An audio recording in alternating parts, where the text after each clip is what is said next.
लोणावळ्यातील भुशी धरणातील धबधब्याच्या प्रवाहात भिजण्याचा आनंद लुटणारे एकाच कुटुंबातील 5 जण वाहून गेले. रविवारी दुपारी ही दुर्घटना घडली. नूर शाहिस्ता अन्सारी वय 35, अमीना आदिल अन्सारी वय 13, मारिया अन्सारी 7, हुमेदा अन्सारी 6, अदनान अन्सारी 4, सर्वजण राहणार हडपसर, पुणे. हे 5 जण वाहून गेले.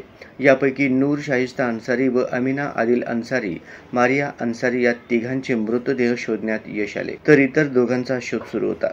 रेल्वेच्या विश्रांतीगृह भागातील डोंगरातून वाहणाऱ्या धबधब्याच्या प्रवाहात 15 ते 17 जण वर्षा विहाराचा आनंद घेत होते. त्यावेळी अन्सारी परिवारातील 4 मुले वाहून गेली. बचावासाठी नूर शाहिस्ताही पाण्यात उतरल्या, पण त्याही वाहून गेल्या. वर्षा विहाराचा आनंद घेण्यासाठी अनेक मुले तरुण जीव धोक्यात घालून धाडस करतात. मात्र लाईफ जॅकेट असेल तरच खोल पाण्यात जाण्याचे धाडस करावे. पर्यटनस्थळी स्थानिक स्वराज्य संस्थांनी किंवा स्वयंसेवी संस्थांनी बचाव पथक तैनात करणे सक्तीचे केले पाहिजे. वेळीच मदत मिळाली तर अन्सारी कुटुंब बचावले असते.